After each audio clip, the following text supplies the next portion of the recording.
Olá, seja muito bem-vindo ao nosso canal. E como os fatos sociais nos levam a isso, nosso tema vem mais uma vez se ligar à política.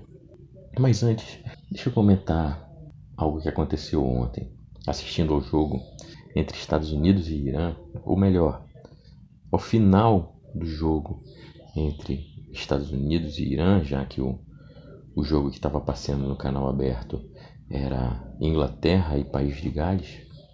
Só nos foi possível assistir ao final do jogo.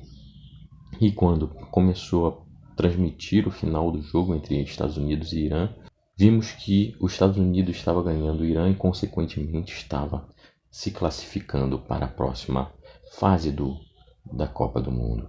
E a curiosidade que tem nesse jogo é que Estados Unidos e Irã são inimigos políticos declarados desde 1980. E nesse jogo, com um final dramático, em que o Irã buscava a todo custo o empate do jogo, e se empatasse conseguiria despachar os Estados Unidos e seguir para a próxima fase da Copa do Mundo, aconteceu um lance polêmico. Um jogador do Irã foi tocado dentro da área dos Estados Unidos e caiu. Boa parte do time do Irã foi reclamar com o juiz, pedindo pênalti. Inclusive o próprio jogador que foi derrubado foi reclamar ao juiz, mas o juiz optou por dar seguimento ao lance, provavelmente esperando que o VAR pudesse analisar melhor o lance e pudesse auxiliá-lo naquela situação. Bem, quando passou o replay, nós verificamos que era um lance interpretativo, porque de fato o toque houve, mas não sabemos se seria o suficiente para derrubar o jogador iraniano ou se ele sentiu o toque e se jogou.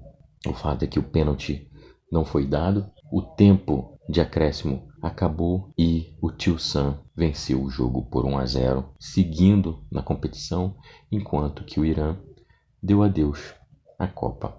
Bem, é consequência das disputas, dos campeonatos, dos torneios, exatamente um seguir e o outro dar adeus. Mas imagina, como eu falei, Irã e Estados Unidos são inimigos políticos, então eles apenas se toleram, mas não se curtem, né? Mas imagina se o Irã resolvesse atacar os organizadores da Copa, alegando que a organização estava beneficiando os Estados Unidos. Imagina se eles resolvessem iniciar um protesto ali para jogar todo o povo islâmico contra a organização da Copa.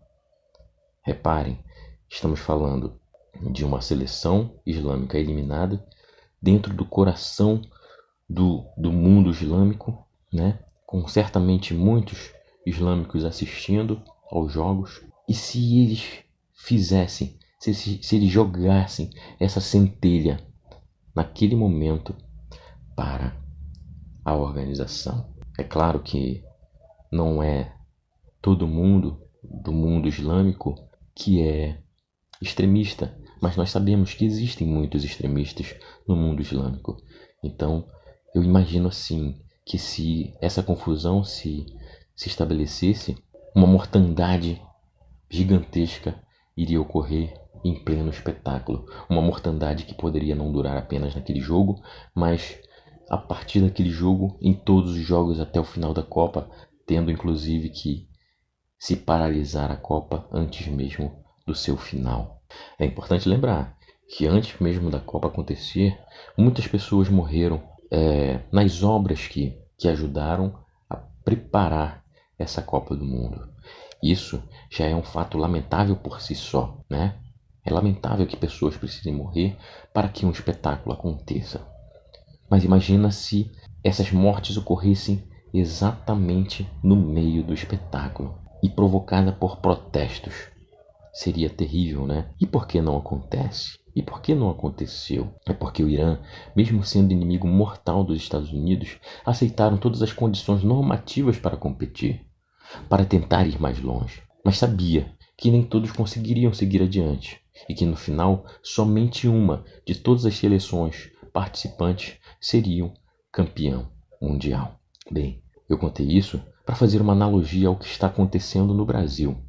Diversos candidatos colocaram seus nomes à disposição para concorrer a cargos eletivos, inclusive para presidente, sabendo que no final somente um seria eleito, no caso de presidente, mas aí tínhamos eleições para governadores de todos os estados do Brasil, inclusive do Distrito Federal, para deputados estaduais e federais e para senadores. E mesmo tendo um número grande de vagas para deputados estaduais e federais e senadores, nós sabíamos, ou melhor, todos eles sabiam que nem todos iriam alcançar a vaga disputada. Mas aí, apenas um de todos os candidatos que concorreram nessa eleição, apenas um resolveu não aceitar as regras do jogo, protestar contra as condições normativas para competir. E o pior é que atiçou sua torcida fanática a protestar contra os resultados. E diga-se de passagem, protestos muito bem abastecidos de carne e bebida alcoólica, o que demonstra que não é organizado por qualquer pessoa. Tem muito interesse aí por trás. Mas esse não é o pior ponto a ser observado.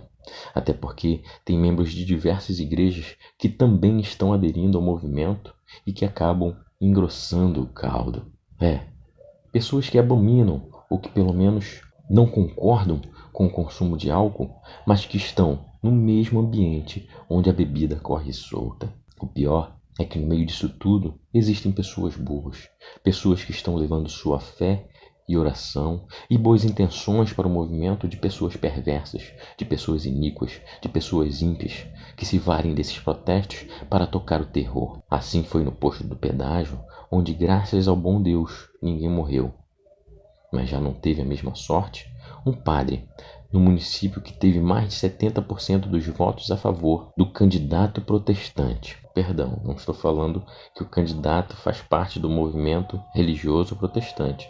Estou falando do candidato que não aceitou o resultado das eleições e hoje está protestando contra esse resultado. Esse padre que morreu, ele fazia claras oposições a esse candidato que protesta hoje, ou melhor, que tem a sua torcida, que tem os seus eleitores protestando. Esse padre apareceu morto em frente à casa paroquial, com um golpe profundo no pescoço e uma faca ao seu lado. O estranho é que a polícia levou a conclusões de que esse padre teria se suicidado. E o mais estranho ainda é porque ele teria se suicidado em frente à paróquia e não dentro da sua casa. E o mais recente e mais chocante, que ocorreu no Espírito Santo, onde duas escolas foram atacadas por um jovem armado. O que eu quero dizer é que todos esses movimentos, esses protestos, só estão alimentando essas pessoas mais violentas, mais cruéis, mais destoadas dos mandamentos do Cristo. E o pior é que esses movimentos só tendem a ganhar força, que os atos violentos só tendem a ganhar força com os protestos que existem. Então os protestos podem até não crescer em número de pessoas, mas eles alimentam, eles vão ser a fonte de abastecimento de pessoas que querem tocar o terror, que querem praticar o mal, porque encoraja, porque fortalece essas pessoas que acham que podem fazer justiça com as próprias mãos. A gente tem observado, e infelizmente é algo que não se comenta muito nos meios de comunicação, nos jornais, você não vê se falar muito nisso e fica até uma dúvida por que não se fala. Mas o fato é que as pessoas estão cada vez se orgulhando mais de estampar para todo mundo o símbolo do nazismo, a suástica, seja em camisas, seja em tatuagens ou em cordões, pulseiras e bonés.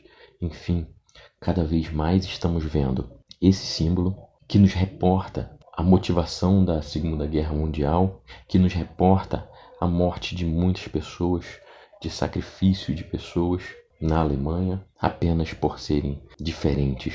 E detalhe, vimos logo de cara pessoas fazendo reverências nazistas em uma determinada cidade do sul do país. Mas logo apareceu alguém desconfigurando o fato. E o pior é que pessoas, acredito que sejam verdadeiramente boas, não estão enxergando a maldade que está ao redor delas e que serão dragadas por esse mal e, consequentemente, terão sangue de inocentes em suas mãos. É chegada a hora de despertar. Como disse Paulo, nossa luta não é contra homens, e sim contra principados e potestades. E assim, enquanto alguns estão assustados com o remoto risco de se estabelecer o comunismo no Brasil, o nazismo já se estabeleceu.